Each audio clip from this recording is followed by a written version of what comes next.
Baik, udah 14.30. Kita mulai aja ya langsung. Assalamualaikum warahmatullahi wabarakatuh. Waalaikumsalam warahmatullahi wabarakatuh. Waalaikumsalam warahmatullahi wabarakatuh. Jadi hari ini kita ngelanjutin pelatihan Python minggu lalu. Untuk hari ini kita akan dengarkan presentasi dari setiap kelompok tentang proyek yang telah kalian buat. Pertama, kami akan berikan waktu lebih kurang 10 menit untuk setiap kelompok, boleh mewakili atau boleh kedua pesertanya untuk presentasi. Kita mulai aja dari kelompok yang pertama, kelompok 5 atas nama Rizky Heza Sarafina sama Randi Rolanda. Kepada kelompok 5 dipersilakan untuk presentasi.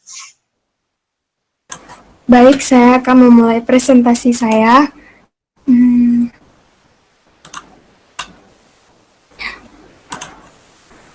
Jadi, salam, saya Rizky Haiza Syarafina dan teman saya Randi Rolanda. Saya mewakili dari kelompok 5. Saya akan menjelaskan tentang hasil dari kami. Yang pertama,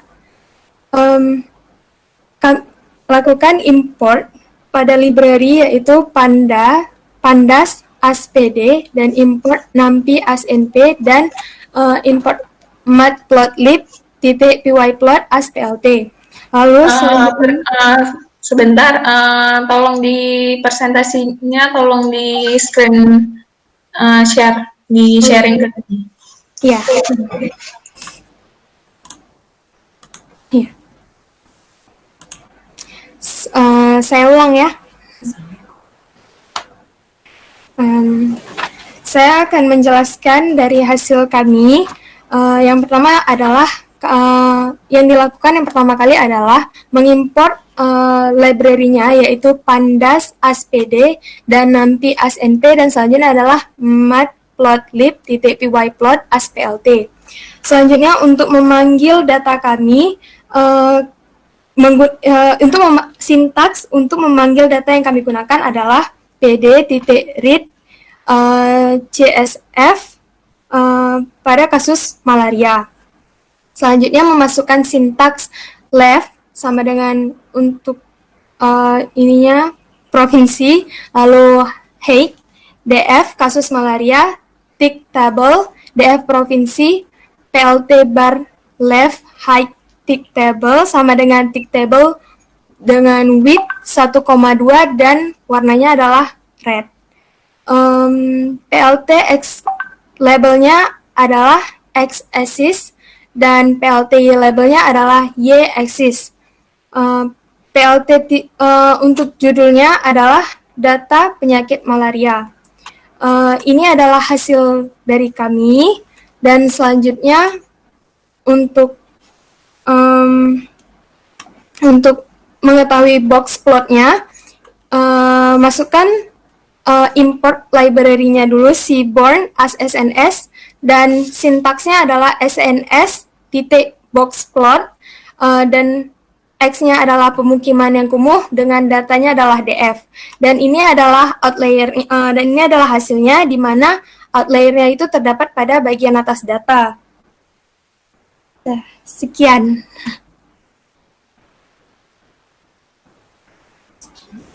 Sekian dari kelompok kami. Udah cuma itu aja, Kak. Terima kasih kepada Rizky Heza. Pertama, kita akan dengarkan feedback atau komentar dari Kak Elva Yani dulu.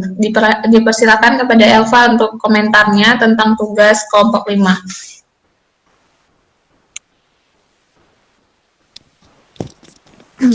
Baik, untuk tugas kelompok. Ya, dan maaf Kak, bagus, sebenarnya saya juga anggota baru Kak. Saya dibantu sama teman-teman yang lain.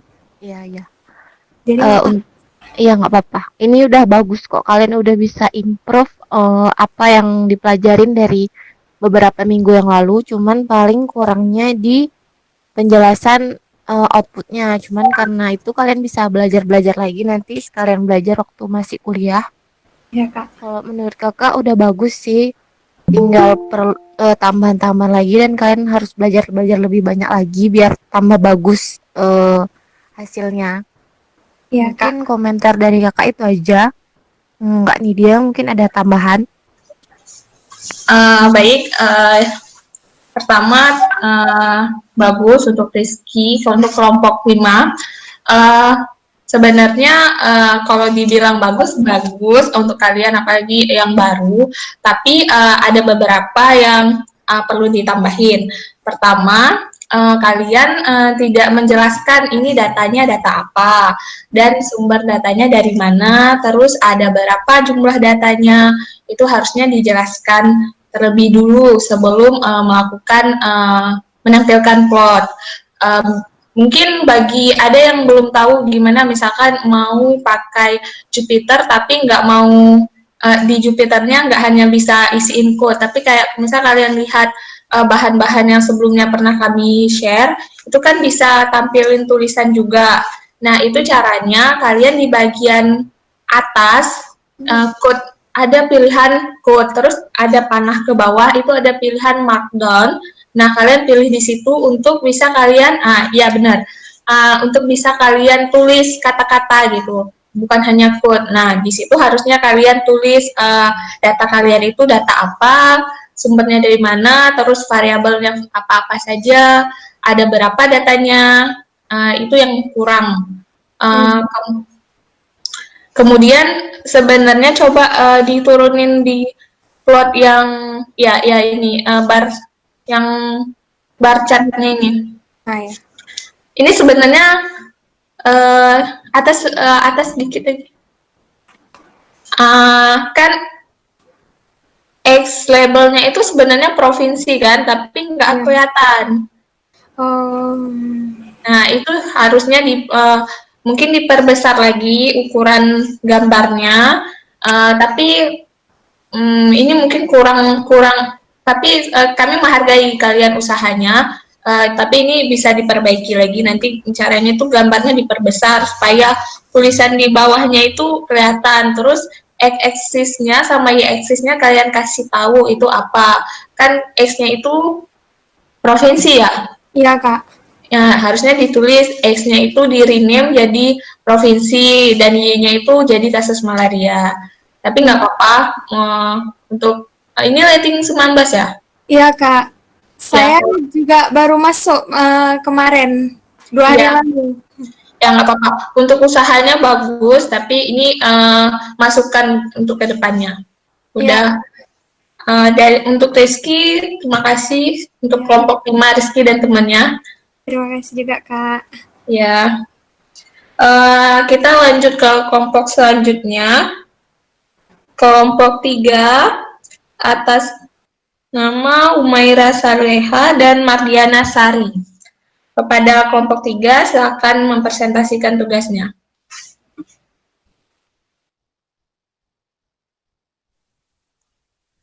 Terima kasih Kak atas kesempatannya.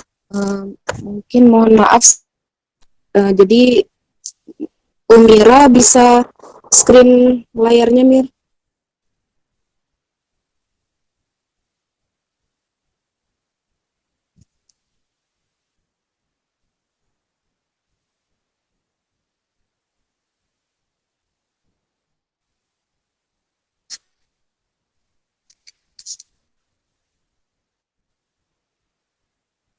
Oke, baik.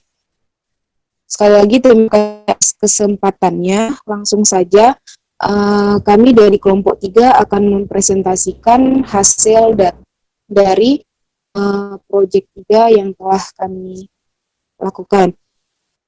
Jadi, data yang kami gunakan adalah data curah hujan per hari di Kota Bogor, yang mana sumbernya berasal dari bmkg.go.id. Periode yang kami ambil adalah Januari 2018 sampai dengan Desember 2019 dengan tujuan membuat perbandingan rata-rata curah hujan per bulan antara tahun 2018 dan 2019.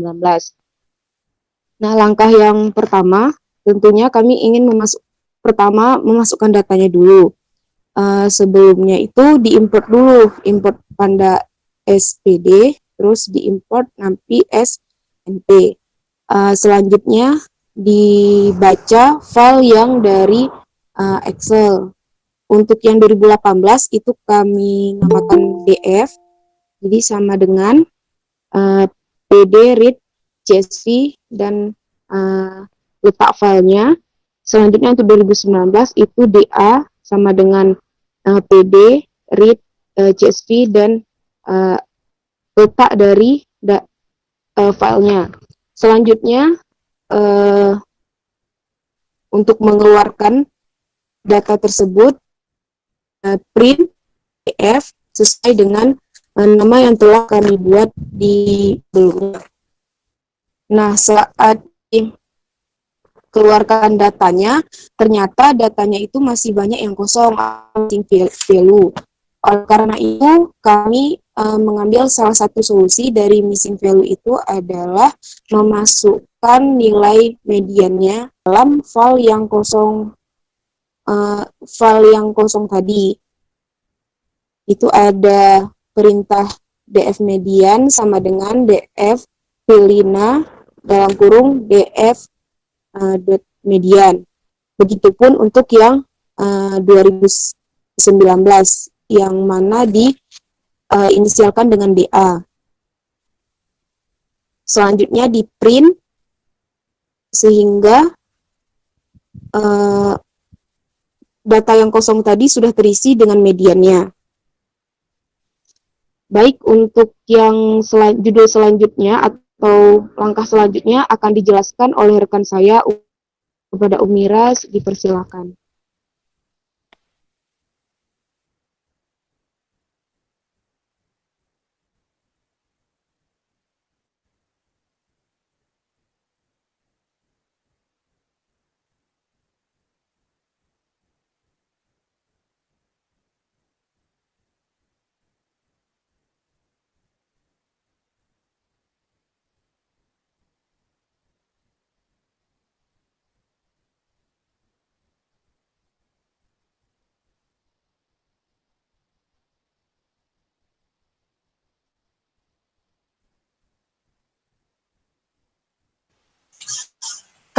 Umaira,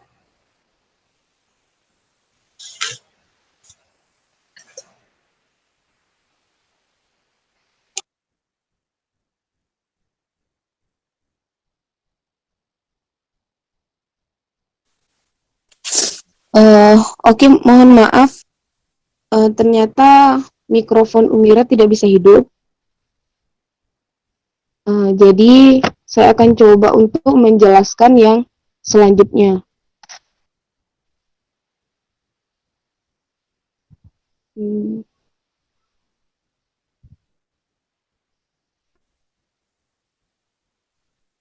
Mohon maaf sebentar.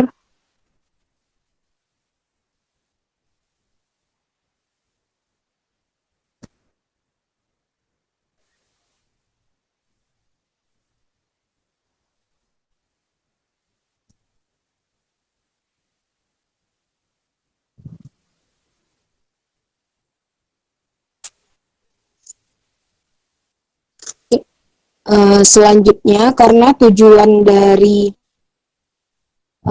kami adalah untuk mencari rata-rata hujan per bulan, maka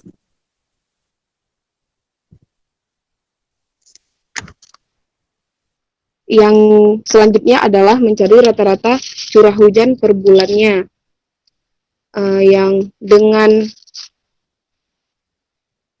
memasukkan perintah yang menamakan kalau misalnya dia yang dari yang 2018 ada Januari 18 sama dengan np.min dalam kurung df_median.jan. Begitupun selanjutnya untuk Februari, Maret, April sampai Desember 2018. Selanjutnya untuk 2019 juga begitu, dinamakan Januari 19 sama dengan memakai perintah np.min dalam kurung DA_median.jan.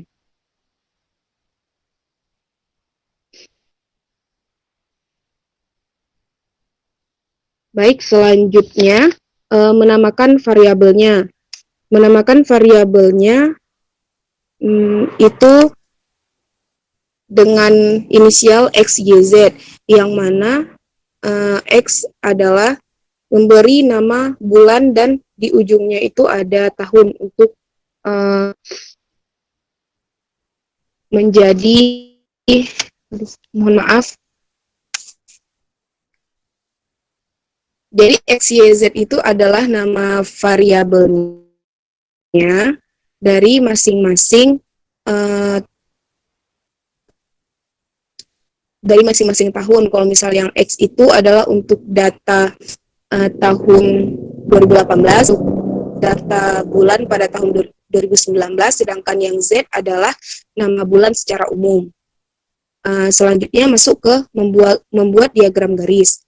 Kenapa kami memilih diagram garis? Karena diagram garis, karena data yang kami ambil itu adalah data time series, yang jadi menurut kami diagram garis cocok untuk melihat perbandingan curah hujan antara keduanya.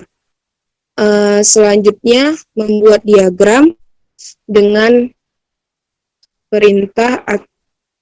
perintahnya itu plt.plot dalam kurung sesuai dengan Z, X berarti bulan, nama bulannya itu Z, dan terhadap tahun 2018. G itu adalah warna dari garisnya nanti, yaitu green. Dan selanjutnya itu adalah plt.plot itu Z, Y dengan warna biru.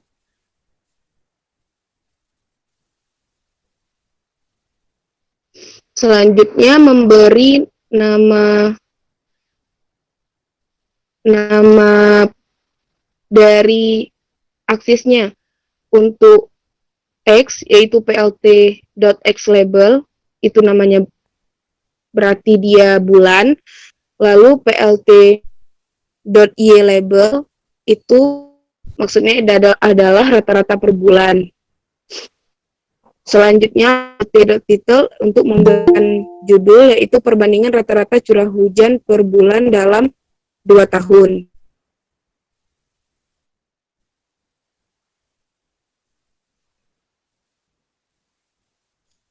Dan membuat legendnya, yaitu plt.legend 2018-2019. Nah, itu adalah grafik yang muncul jika 2019 itu dia dalam satu grafik, sehingga dapat dilihat hampir semuanya sama karena lebih banyak garis yang berhimpit daripada yang tidak berhimpit.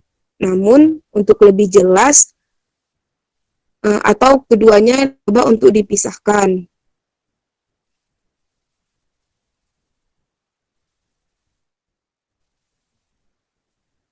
Dilihat satu persatu,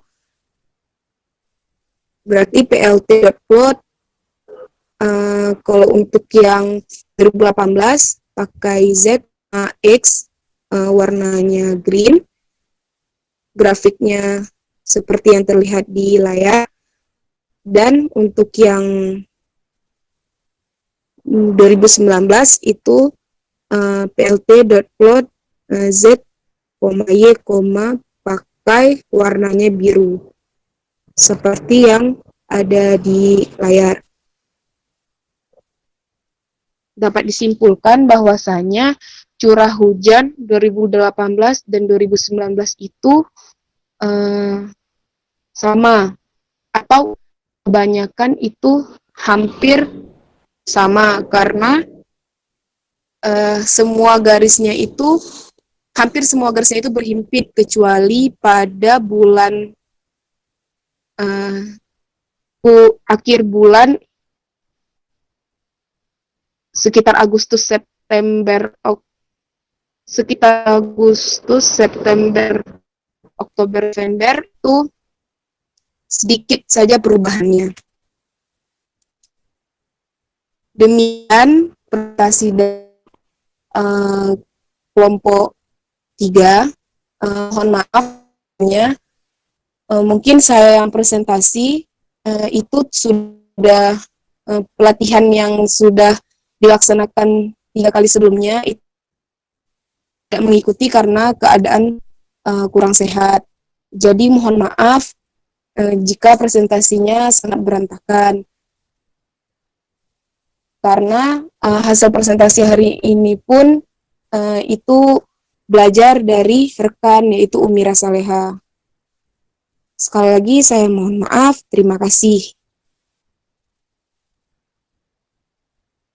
Baik, terima kasih kepada Mardiana Sari dan rekannya Umira Saleha.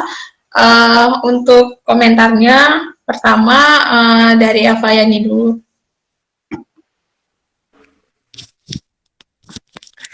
Baik, untuk presentasinya bagus, sangat bagus bahkan menurut saya ya.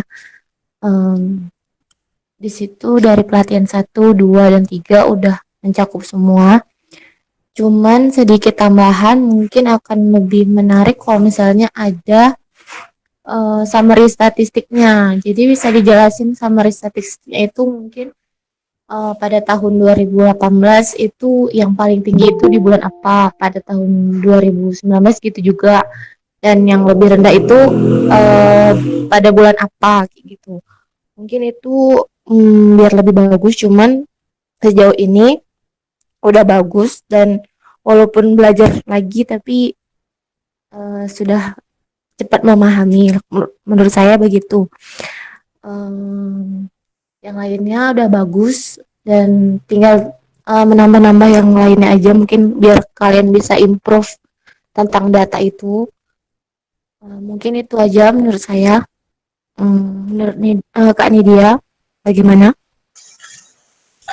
Untuk kelompok 3 udah bagus sekali. Kalian udah terapin semua materi yang sebelumnya dari cleansing tadi, ada masukin gimana ngisi data yang kosong, terus juga yang paling saya apresiasi kalian udah benar milih grafik apa yang mau kalian buat. Karena kalian tahu data kalian ini data waktu, kalian benar milih grafik line chart.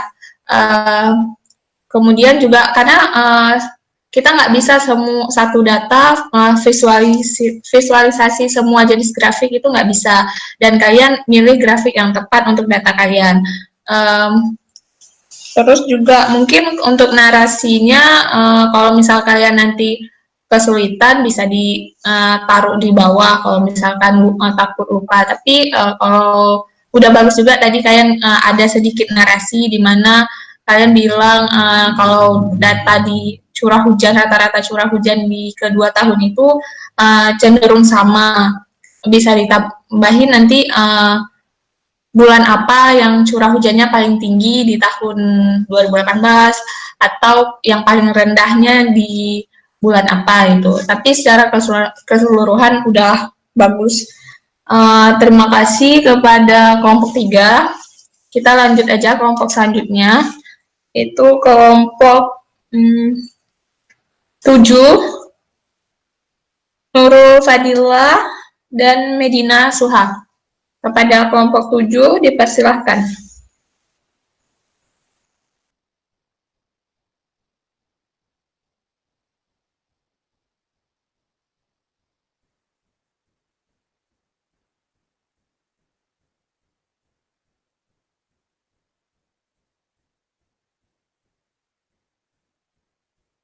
Sebentar ya, Kak.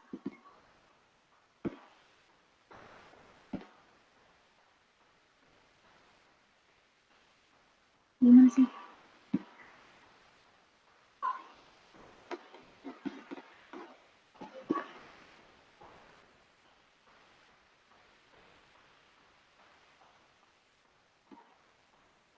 Udah nampak belum? Udah. Assalamualaikum warahmatullahi wabarakatuh.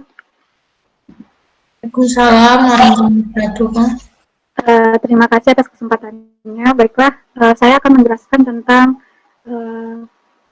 data yang akan kami ambil.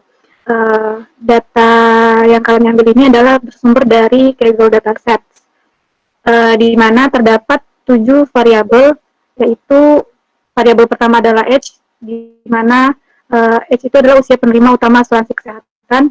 Yang kedua adalah seks, jenis kelamin, indeks massa tubuh, jumlah anak yang dicakup oleh asuransi kesehatan, apakah penerima utama itu perokok, yang keenam daerah tempat tinggal penerima di wilayah Amerika Serikat, dan yang terakhir adalah biaya medis individu yang ditagih oleh asuransi kesehatan. Selanjutnya melihat datanya. Data shape-nya dapat dilihat bahwa sebanyak 1.338 baris dengan 7 kolom. Setelah itu melihat summary dari datasetnya, dapat dilihat bahwa di sini ada mean, standar deviasi, nilai minimum, kuartil pertama, kedua, dan ketiga, serta nilai maksimalnya. Dapat dilihat pada screen. Setelah itu, kami mengubah data yang dari kategori pada data variabel smoker menjadi data dummy, yaitu dengan sintaks sebagai berikut: data.replace, karena smokernya itu ada y sama 0, maka diubah menjadi 1 dan 0. Setelah itu sama dengan variabel seksi juga, ada dengan female dan male diubah menjadi 1 dan 2. Setelah itu mendeteksi outliers dengan boxplot. Pertama mengimport Seaborn SNS.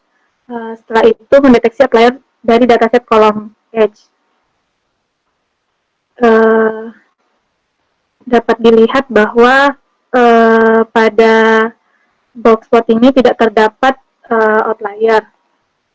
Untuk memastikannya lagi, dilihat dengan mendeteksi outliers dengan IQR. Dengan sintaksnya Q1 data yang tadi sudah diubah menjadi dot kuantil 0,25, Q3-nya data baru 2 dot kuantil 0,75. Maka dapat dilihat seperti ini. Setelah itu melihat kuantil data yang di bawah dari kuantil pertama. Tidak ada yang outlier karena masih sama-sama 1.338. Bukan, tidak, masih ada banyak yang false. Setelah itu sama untuk di atas Q3, maka dimasukkan seperti ini. Dapat dilihat nilainya X-9 dan X-nya 87. Maka dimasukkan untuk data yang outlier-nya itu jika data X-nya lebih kecil dari minus 9 dan data X-nya lebih besar dari 87 tidak termasuk. Dan dapat dilihat bahwa semua semua datanya tidak ada yang outlier untuk data edge. Setelah itu membuat line plot. Kami mencoba untuk membuat dua plot sekaligus secara vertikal. Dapat dilihat bahwa kedua variabel yaitu BMI dan CAS tidak mengikuti tren tertentu. Setelah itu histogram dapat dilihat. Untuk histogramnya kami mengambil data BMI dengan sintaksnya sebagai berikut. Untuk menamai X labelnya kami namai interval, dan TL untuk Y labelnya kami namai BMI, dan judul dari histogramnya adalah histogram.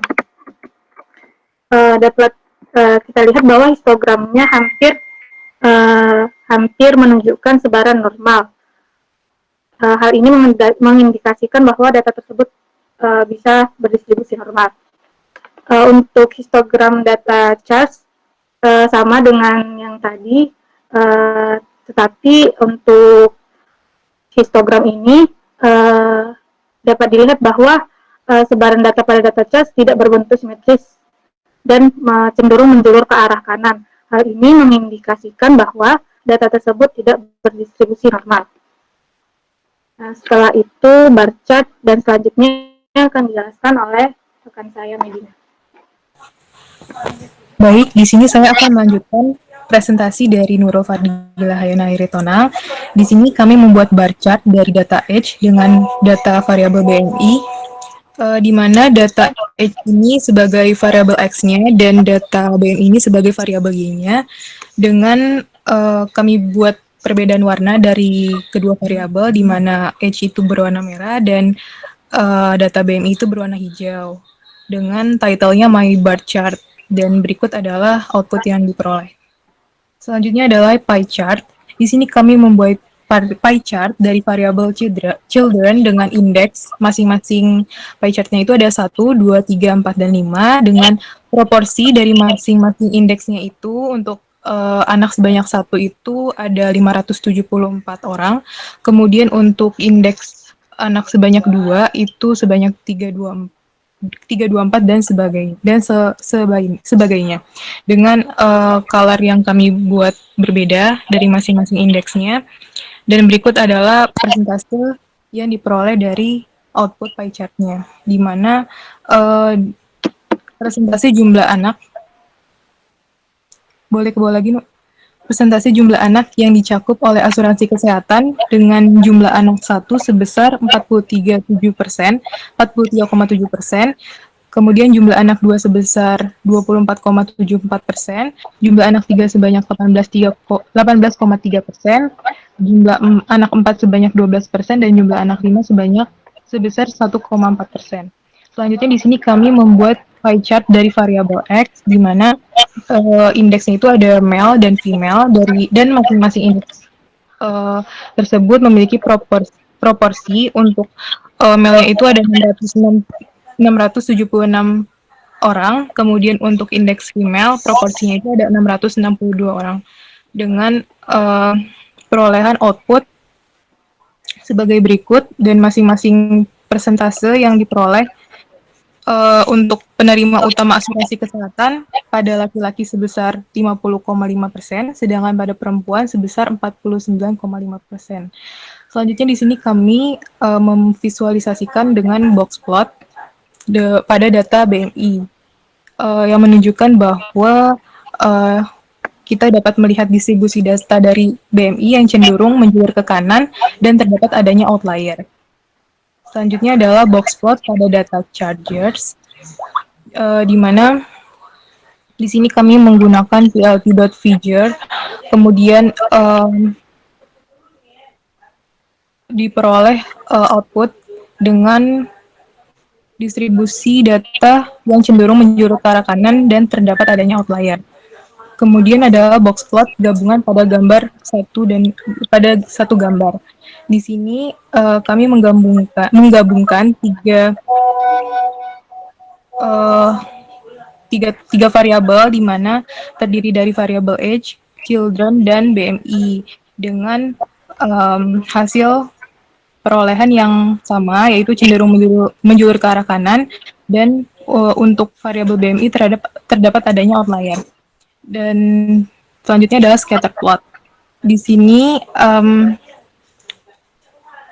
variabel X pada scatter plotnya itu adalah BMI, dan untuk variabel Y-nya itu adalah variabel age. Di sini kami menggunakan label point dan color purple. Kemudian dengan title My Scatter Plot, dan dapat dilihat bahwa tidak terdapat pola hubungan antara data variabel BMI dengan data variabel age. Sekian mungkin dari presentasi kami. Mungkin jika ada yang ingin disampaikan, dipersilakan. Terima kasih kepada Nurul dan Medina. Pertama komentarnya langsung Alfa.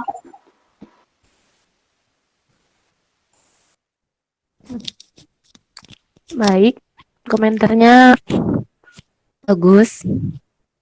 Banyak yang diimprove. Mungkin untuk tambahan di situ kan karena ada variabel smokers ya. Mungkin bisa kalian buat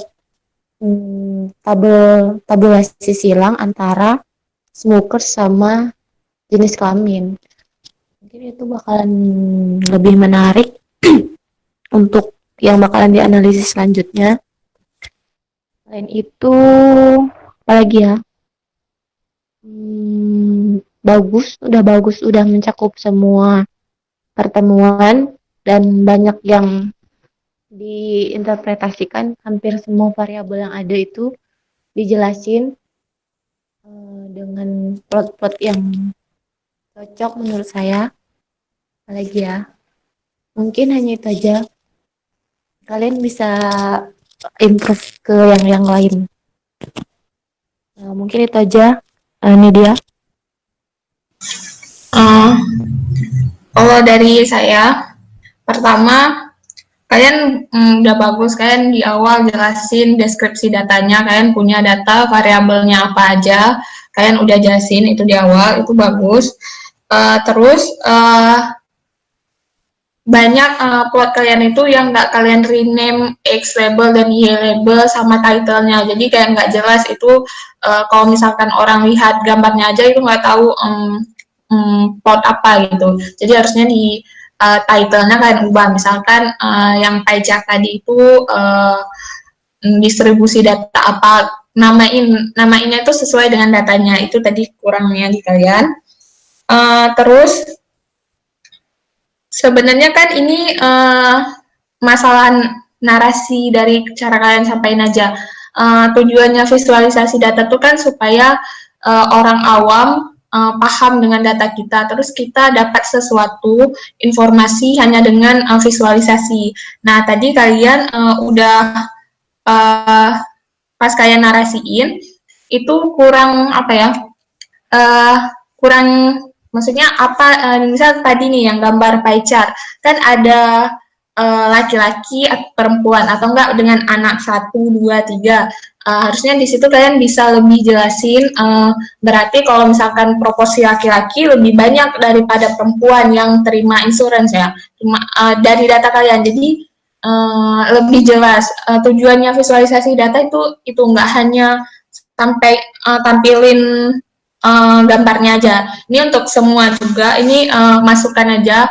Misal nanti ke depannya kalian disuruh buat project yang visualisasi data, jadi usahain dari setiap gambar, nggak apa-apa gambarnya itu nggak banyak, tapi informasinya itu jelas. Jadi kalau orang awam lihat gambar kalian langsung tahu, oh berarti dari gambar ini kita bisa tahu informasi, misal perempuannya lebih banyak daripada laki-lakinya, atau tadi data BMI dengan age di gambar scatter plot, berarti gimana hubungan BMI dengan age, variable age. Di situ harusnya lebih jelas, tapi secara keseluruhan udah bagus. Itu cuma masalah narasi aja, nanti seiring jalannya waktu kalian akan belajar gimana cara narasiin grafik dengan benar. Kalau dari saya itu aja. Selanjutnya kita lanjut. Terima kasih pada Nurul dan Medina. Selanjutnya kita lanjut ke kelompok selanjutnya.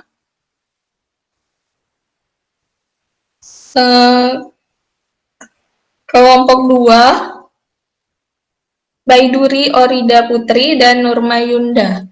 Pada kelompok 2 dipersilakan.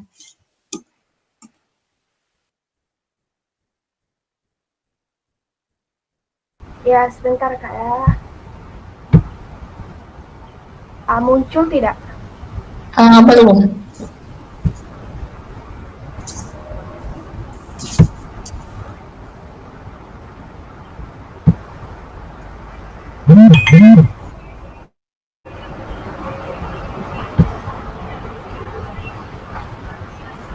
Nggak mau.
Kak, ini tadi saya share, terus dibilangnya Anda harus memberikan izin untuk berbagi, itu bagaimana? Filenya itu dari ini ya, dari Google Drive, bukan? Bukan, dari notebook langsung Firefox. Ya, coba diizinkan gitu. Ada pilihan izinkan nggak? Nggak ada, Kak.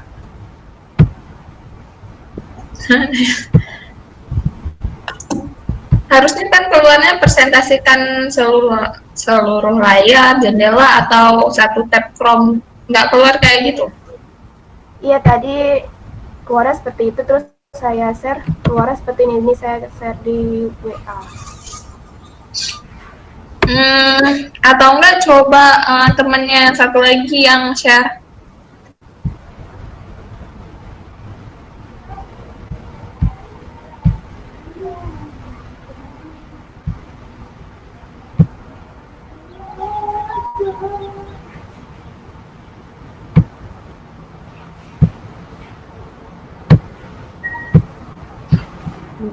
Kalau misalnya pakai laptop satu lagi, ini juga laptopnya lagi error. Makanya dari tadi kami ngerjainnya pakai laptop Yunda.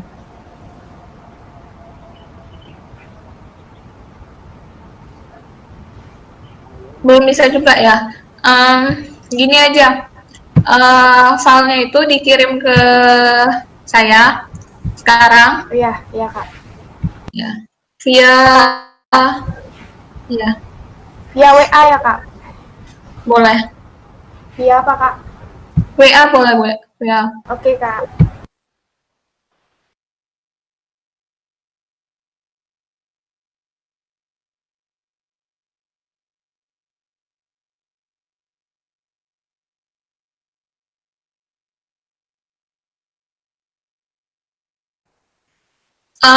Mungkin agak makan waktu. Gimana kalau kita skip aja kelompok ini, kita maju ke kelompok selanjutnya, karena saya harus buka Jupiternya lumayan lama. Kelompok selanjutnya aja ya, nanti setelah kelompok ini baru balik lagi kelompok yang 2 tadi. Kelompok selanjutnya, kelompok 4, Rahmi Fadila sama Gelbi Ardesvira. Pada kelompok 4, dipersilakan. Baik, Kak. Terima kasih, Kak.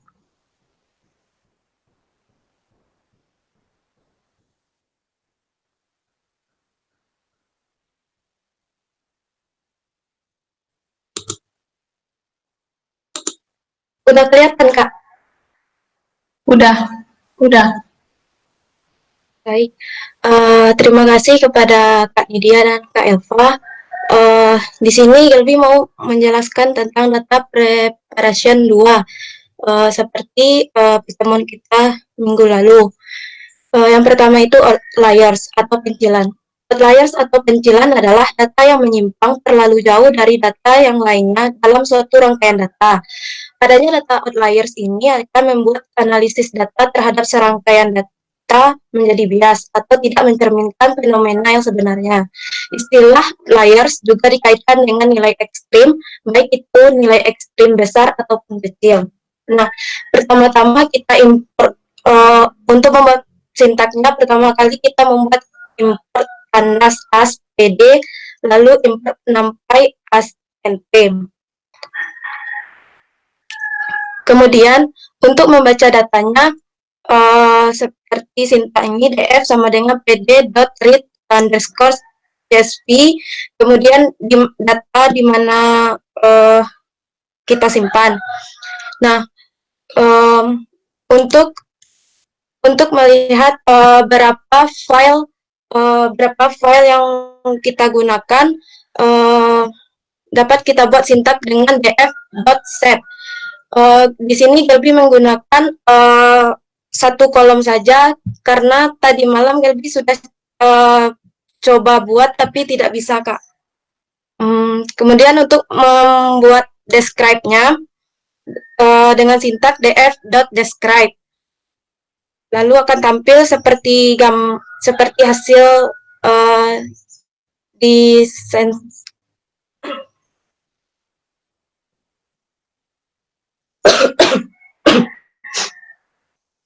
maka diperoleh dengan min 3,43, standar deviasi 0,25, nilai minimumnya 1,87, kuartil yang pertamanya 3,31, dan seterusnya.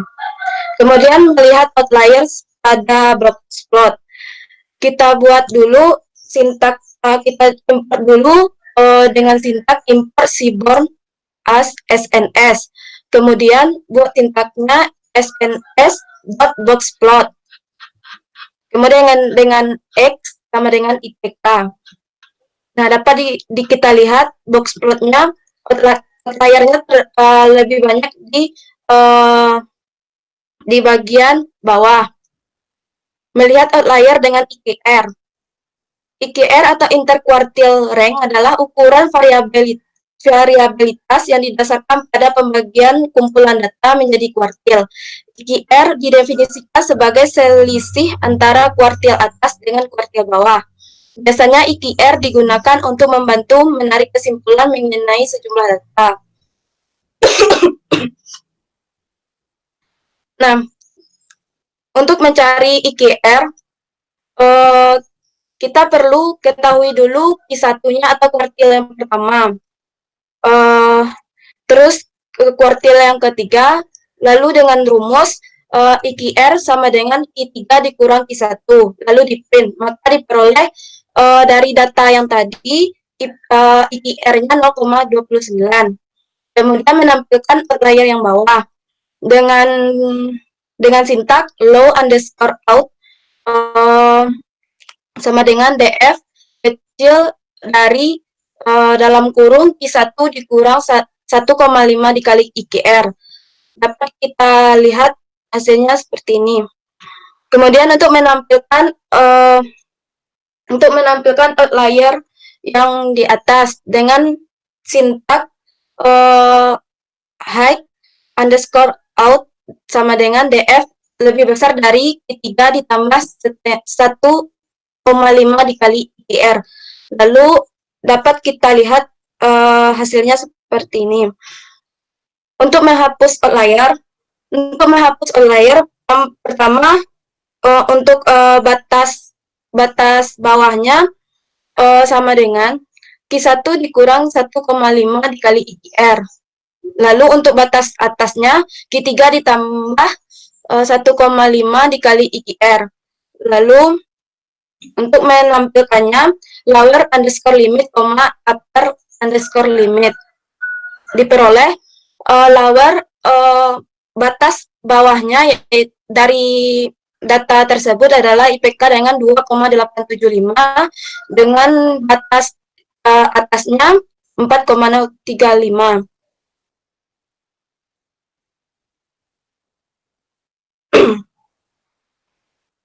Untuk menghapus outlier pada kolom IPK, dapat kita gunakan rumus seperti yang dapat kita lihat. Kemudian tabel tabulasi silang. Tabulasi silang merupakan metode analisis kategori data yang menggunakan data nominal, ordinal, interval, serta kombinasi di antaranya. Sedangkan tabel tabulasi silang atau tabel kontingensi merupakan bagian dari tabel frekuensi yang digunakan untuk menentukan jumlah observasi dari kombinasi dua variabel atau lebih. Langkah pertama yaitu memasukkan data. Data yang digunakan yaitu penyebaran COVID di Sumbar dengan nama daerah Kota Padang, Kota Bukit Tinggi, Kota Solo, Kabupaten Padang Pariaman, Agam, 50 kota, Tanah Datar, Padang Panjang, Pasaman Barat. Risiko penyebarannya tinggi, sedang, rendah. Untuk membuat data frame-nya, menggunakan sintak df sama dengan pd.dataframe dalam kurung data, koma, kemudian dibuat indeks sama dengan pd.index, dibuat nomor dari data 1 sampai dengan 10, kemudian kolom. Maka diperoleh data seperti ini. Untuk membuat tabel tabulasi silangnya menggunakan sintak df underscore baru sama dengan pd.crosstab, terus df nama daerah dan df risiko penyebaran COVID. Maka diperoleh crosstab-nya seperti ini. Kemudian operasi matriks. Matriks adalah kumpulan bilangan yang disusun secara baris atau kolom atau kedua-duanya dalam suatu tanda kurung. Bilangan-bilangan yang membentuk suatu matriks disebut dengan elemen-elemen matriks. Matriks dapat digunakan untuk menyederhanakan penyampaian data sehingga mudah untuk diolah. Data di sini Gelbi menggunakan dua data. Data yang pertama yaitu 7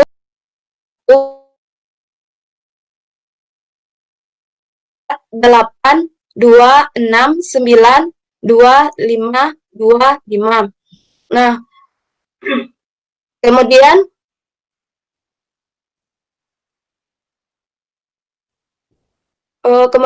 untuk mengubah matriks. Di sini datanya 3 kali 3, matriks 3 kali 3. Dengan rumus mat 1 sama dengan matriks 1 dikali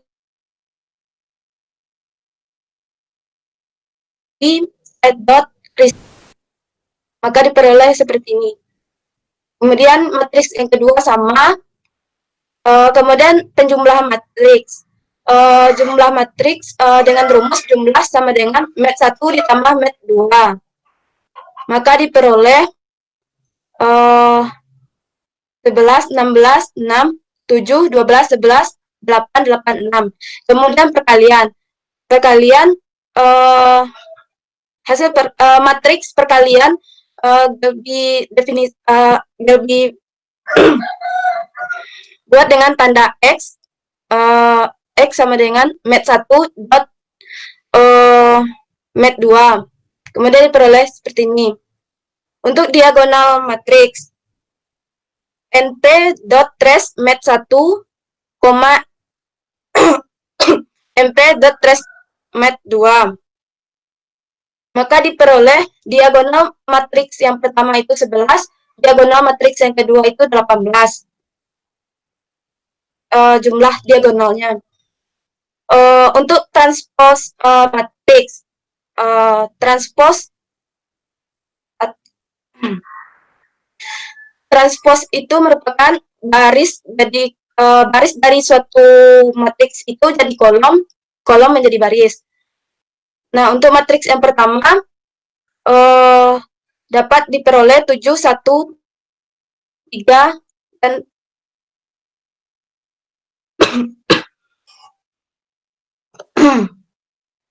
71386 491, dan matriks yang kedua 465 892 225. Nah, untuk mencari determinan, inverse, dan dekomposisinya, kita panggil dulu package-nya, yaitu from numpy.linear import that, in, kr. Nah, untuk mencari determinannya dengan rumus that dalam kurung mat 1. Artinya matriks yang pertama tadi, that dalam kurung mat yang kedua. Kemudian inverse. Inverse-nya dengan sintak inv dalam kurung mat 1, inv dalam kurung mat 2. Untuk dekomposisi, rumusnya qr dalam kurung mat 1, yang qr dalam kurung mat 2. Sekian dari Gelbi, Kak. Karena teman Gelbi lagi di Padang, jadi untuk data visualisasinya belum dikasih, Kak. Terima kasih pada kelompok 4 ya, Gelbi dan temannya. Dari Elva, komentarnya Elva. Baik, komentar dari kakak.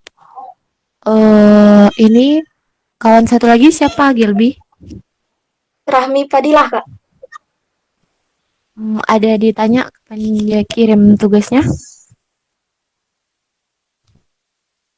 Tadi di chat lagi nggak dibalas-balas, Kak, chatnya. Oh, iya.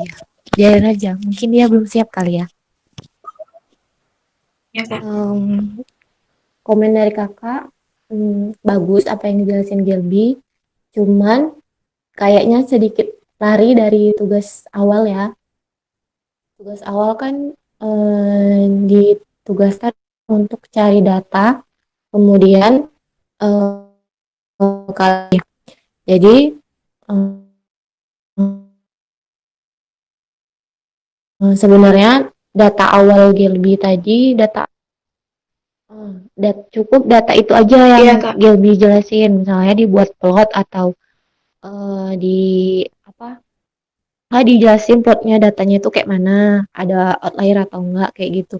Kalau untuk yang tabulasi silang, kayaknya untuk data itu tabulasi silang itu kurang cocok untuk data yang penyebaran COVID.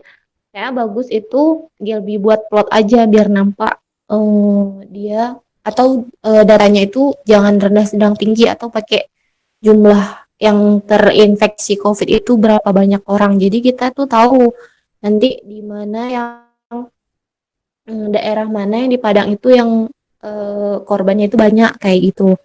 Terus kalau untuk yang matriks kayaknya itu untuk tugas ini tuh nggak perlu. Matriks itu untuk analisis selanjutnya, kayak misalnya kalau Gilby mau analisis apa kayak gitu itu pakai matriks.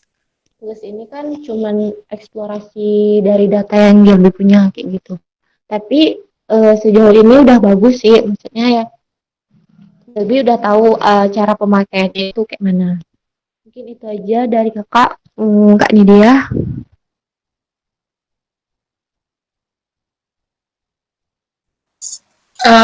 Terima kasih untuk Gelbi.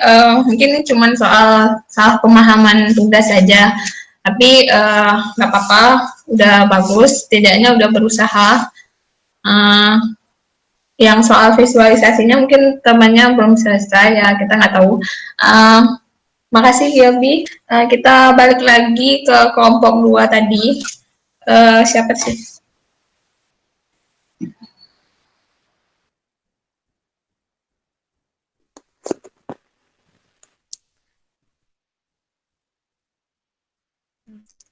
Baik, terima kasih atas kesempatannya. Sebelumnya maaf karena ada kendala ketika share screen.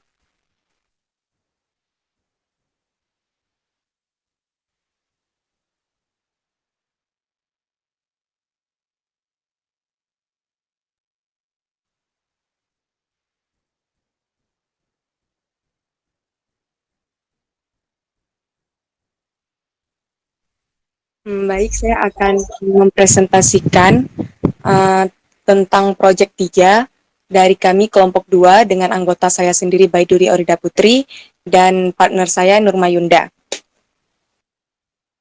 Kami menggunakan data gempa bumi di Indonesia dari tahun 2010 sampai 2015 dengan populasi sebanyak 1.160 data. Sumber data kami yaitu dari portal data.go.id dan mengambil referensi dari bmkg.go.id.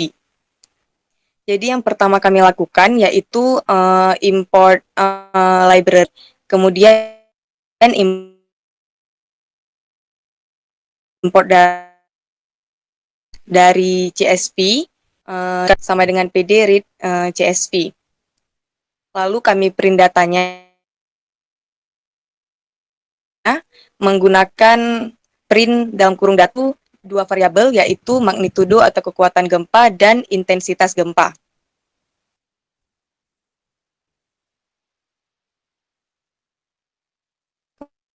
Kemudian ini ada data info, jumlah datanya dan tipe datanya. Kedua variabel tipe datanya itu float. Kemudian ada mengubah data menjadi data frame dengan variabel magnitudo dan intensitas. Lalu kami memilah datanya menjadi satu-satu variabelnya. Yang pertama variabel Y yaitu magnitudo dan variabel X intensitas. Menggunakan sintak df kurung siku petik intensitas dan magnitudo. Kemudian kami visualisasi datanya yaitu dengan diagram garis menggunakan sintak plt.plot x, y, lalu plt.show.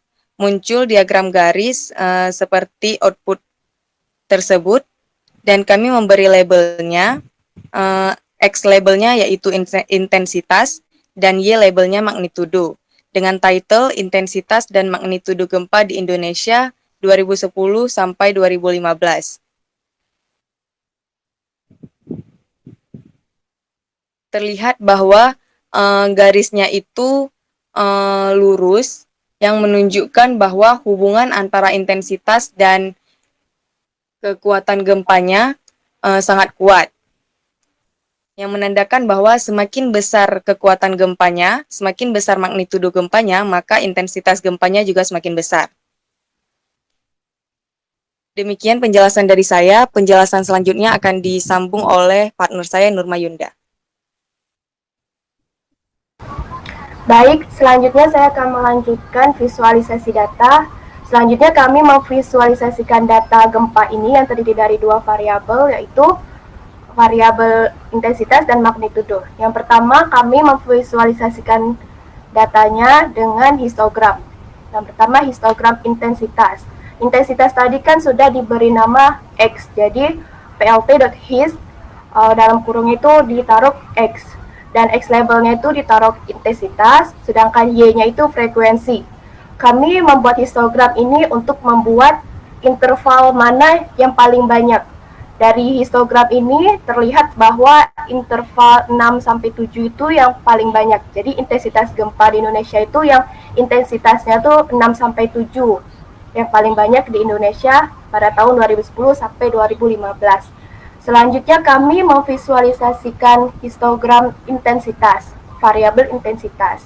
Sama variabel intensitas tadi sudah diberi nama Y, sehingga plt.hist itu dalam kurungnya itu huruf Y. Kalau untuk yang lainnya seperti color, add color tuh untuk mewarnai histogramnya.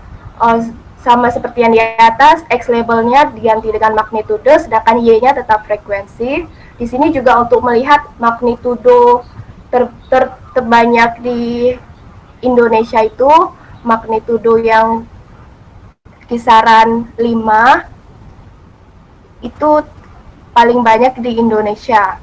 Magnitudo ini kekuatan gempa, sehingga dapat diartikan bahwa kekuatan gempa yang paling sering di Indonesia itu sekitar 5 skala Richter dan intensitas yang terbanyak di Indonesia itu sekitar intensitas 6. Mungkin hanya ini yang dapat kami buat karena kami masih tahap belajar, masih kebingungan. Tadi kami sudah coba buat bar chart, cuman terdapat kesalahan error. Kami juga bingung errornya di mana. Sekian dan terima kasih. Ada tambahan, baik? Nggak ada, Yun. Selesai, terima kasih. Terima kasih kepada kelompok 2. Untuk komentarnya dari Elva dulu.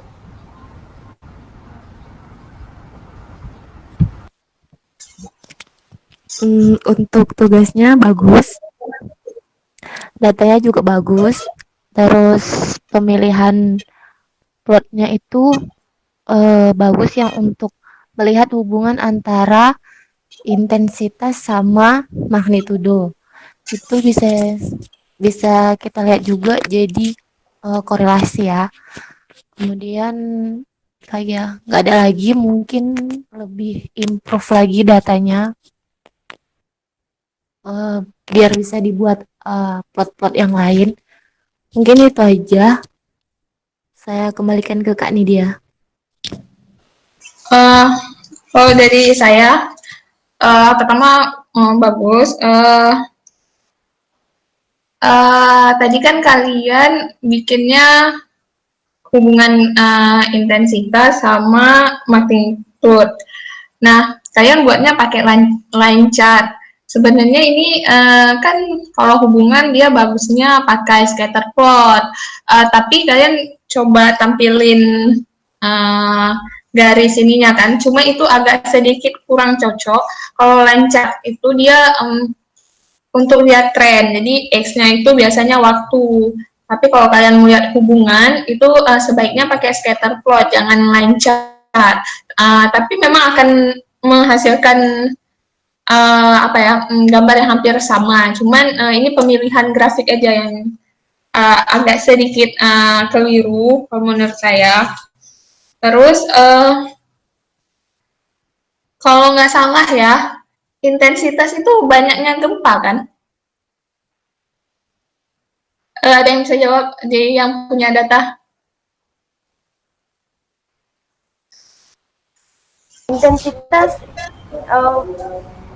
Intensitas gempa itu mirip seperti kekuatan gempa, tapi bukan kekuatan, gimana ya, Kak? Bukan ini ya, misal itu datanya misal magnitude 5, intensitasnya 3, berarti itu ada 3 kali gempa yang kekuatannya 5, bukan gitu? Misal intensitas itu bukan seperti itu, Kak. Oke. Dampaknya, Kak. Dampak. Iya, intensitas itu dampak kerusakannya itu sebesar mana. Dia ada dikategorikannya itu intensitas 1 dampaknya kecil. Kalau intensitas 5 itu biasanya udah menyebabkan retak-retak dinding gitu, Kak. Oke. Tadi saya kirain intensitas itu banyaknya gempa untuk setiap magnitude. Kalau misalkan kayak gitu kan nggak cocok untuk kalau kalian bikin histogram intensitas, nggak cocok karena kan emang udah frekuensinya. Tapi kalau bukan berarti nggak apa-apa. Kalau dari saya itu aja, cuman udah bagus. Datanya juga udah menarik. Tapi sebenarnya kalau kalian tambahin waktu itu lebih bisa tadi kayak dibuat line chart tadi di bawahnya waktu gitu.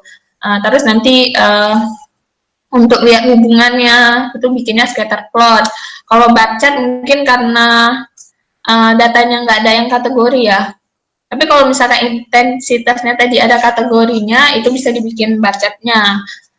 Tapi udah bagus. Makasih untuk kelompok 2. Kita lanjut ke kelompok selanjutnya.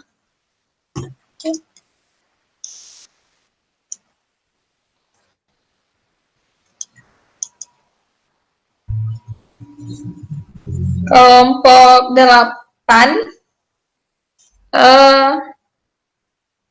Nasri Hidayatullah sama Rizky Ramadana. Ada orangnya nggak nih?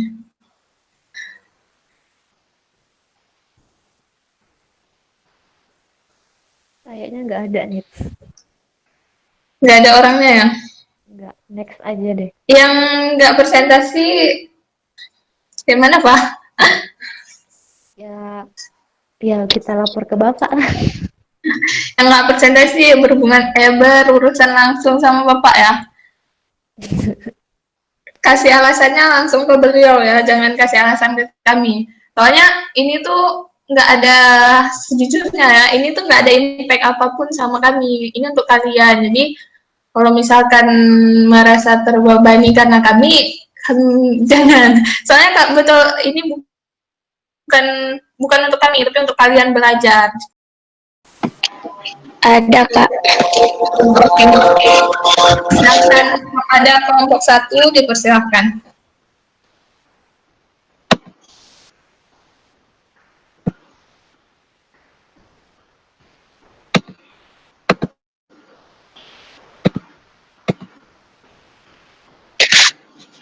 Baik, Kak. Jadi saya perwakilan dari kelompok 1. Nama saya Rihadatul Rahma. Jadi di sini kami akan mempresentasikan tugas 3 yang telah diberikan pada minggu lalu. Jadi sebelumnya kita akan mengimport package-nya dulu. Di sini kami mengimport package Pandas dan NumPy. Selanjutnya di sini kami memakai data dari BMKG Indonesia tentang temperatur dan penyinaran harian dari tanggal 1 Januari 2017 sampai 28 September 2019. Datanya berisikan 1001 baris dan 3 kolom. Selanjutnya, kami memakai sintaks df head untuk menampilkan 5 data awal. Selanjutnya, untuk summary datanya, kami memakai df.describe untuk mengetahui rata-rata standar deviasi, nilai minimum, kuartil 1, kuartil 2, dan kuartil 3, serta maksimum. Selanjutnya, untuk outlier-nya, di sini kami mengimport lagi package, yaitu Seaborn dan Matplotlib.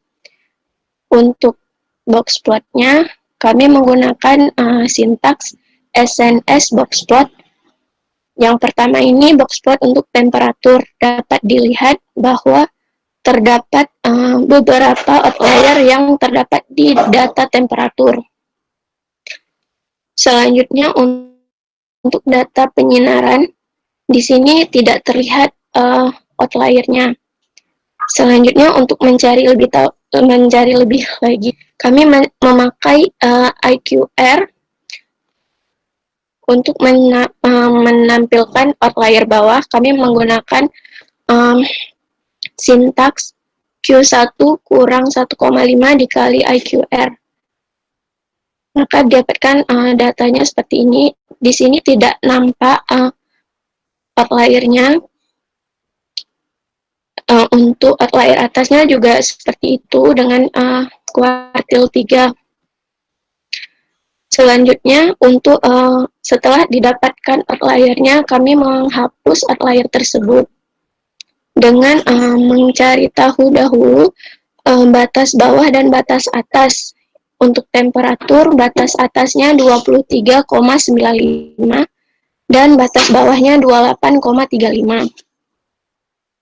Di sini kami hanya menghapus outlier untuk kolom temperatur dikarenakan pada boxplot hanya dinampakkan outlier pada kolom temperatur. Selanjutnya outlier pada kolom temperatur dihapus dengan sintaks df temperatur lebih besar 23,95 dan df temperatur lebih kecil dari 28,35. Sehingga datanya tinggal 991 baris dan 3 kolom. Berarti ada kira-kira 10 layar yang ada pada data temperatur. Selanjutnya untuk plot, kami di sini memakai scatter plot untuk melihat pengaruh temperatur terhadap penyinaran. Jadi dari scatter plot tersebut tidak terdapat pola hubungan. Selanjutnya kami menggunakan grafik histogram, maka didapatkan histogramnya seperti ini, dan didapatkan hasil bahwa temperatur di antara 25 sampai 26 itu terdapat temperatur yang paling sering terjadi, yaitu di sekitar 25,8. Selanjutnya untuk histogram penyinaran. Di sini juga dapat dilihat bahwa frekuensi penyinaran sebesar 8,3 itu paling tinggi frekuensinya. Selanjutnya untuk pie chart, di sini datanya kami panggil ulang dan telah dikelompokkan menurut bulan, sehingga hanya didapatkan data sampai bulan September 2019. Karena masih ada missing value di 3 buah ini, maka kami mengisi missing value pada data dengan MEAN. Selanjutnya, untuk membuat pie chart, jadi kami menjumlahkan data per tahunnya, sehingga didapatkan sebagai berikut. Selanjutnya, untuk pie chart-nya didapatkan bahwa pada 2019 temperaturnya yang jumlahnya paling tinggi daripada tahun 2017 dan tahun 2018. Selanjutnya, kami mencari lagi jumlah untuk per bulannya untuk 3 tahun dengan menggunakan sintaks data min 2017, 2018, dan 2019 dijumlahkan. Selanjutnya, didapatkan pie chart temperatur menurut bulan, yang paling tinggi jumlah temperaturnya itu pada bulan Mei untuk 3 tahun. Segitu saja presentasi dari kelompok kami. Ada yang ingin disampaikan? Terima kasih untuk kelompok 1, Hadatul Rahma dan Refrika.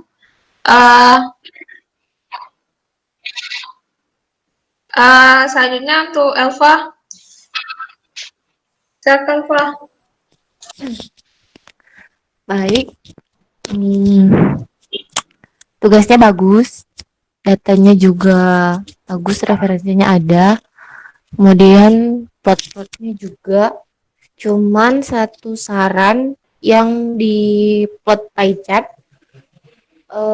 Plot pie chart itu kayaknya kurang cocok kalau dipakai pie chart. Mungkin untuk data itu lebih bagus pakai bar chart.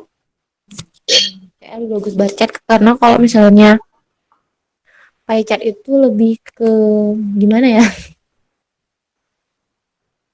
Bukan menunjukkan dia lebih banyak atau lebih apa. Kayaknya bagus pie chart. Kalau pie chart gimana ya dijelasinnya? Kalau pie chart itu kan dia lihat komposisi ya. Maksudnya misal dari data itu berapa persen dia kategori sesuatu, berapa persen dia ini, misal laki-laki perempuan, dari data itu berapa persen laki-laki, berapa persen dia perempuan, harusnya seperti itu. Komposisi suatu kategori itu dalam data itu. Kalau ini kan bukan ya, ini tuh kayak Januari berapa persen, itu ini kurang cocok memang. Lebih bagus pakai bar chart. Ya, misal Januari Ini kan maksudnya Januari itu rata-ratanya, bukan apa temperatur, ya rata-rata temperatur di bulan Januari berapa kan? Harusnya nggak pie chart. Ini soal pemilihan topik yang benar aja. Baik, Kak. Ya, mungkin itu aja. Dari saya itu juga ini soal pilih grafik aja. Terus juga mungkin saya yang lainnya udah bagus. Kepada kelompok 1, terima kasih. Kita lanjut kelompok selanjutnya ya, kelompok terakhir. Yang kelompok 8 tadi nggak ada, masih nggak ada orangnya kan? Kayak kelompok terakhir juga nggak ada nih. Kelompok terakhir nggak ada juga. Kalau gitu udah selesai berarti. Sebelum kita akhiri, terima kasih untuk kalian yang udah buat tugas ini, udah bertanggung jawab sama apa yang udah kalian mulai. Terus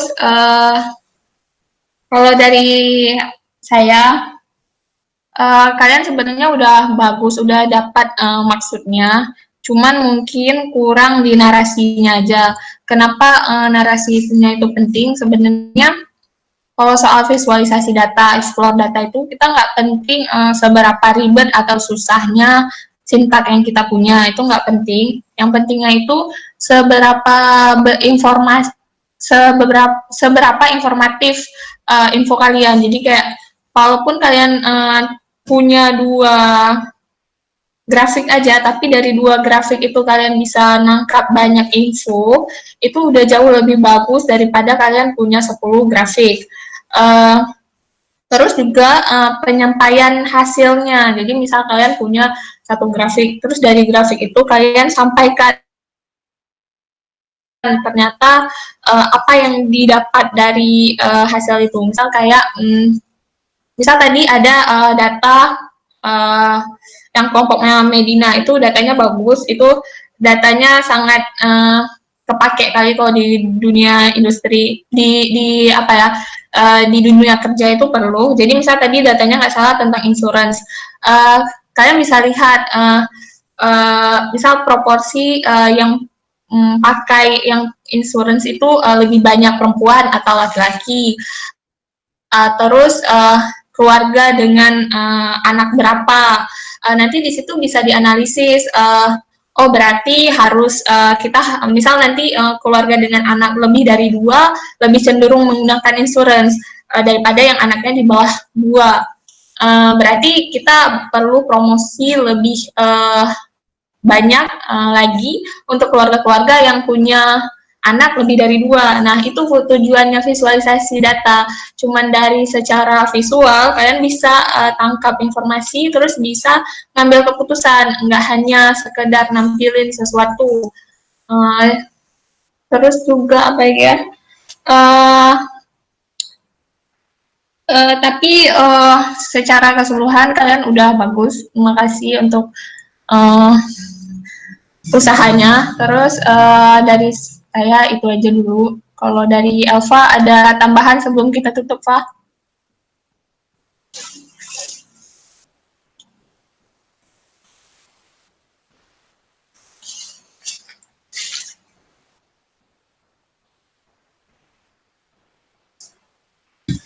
Fa?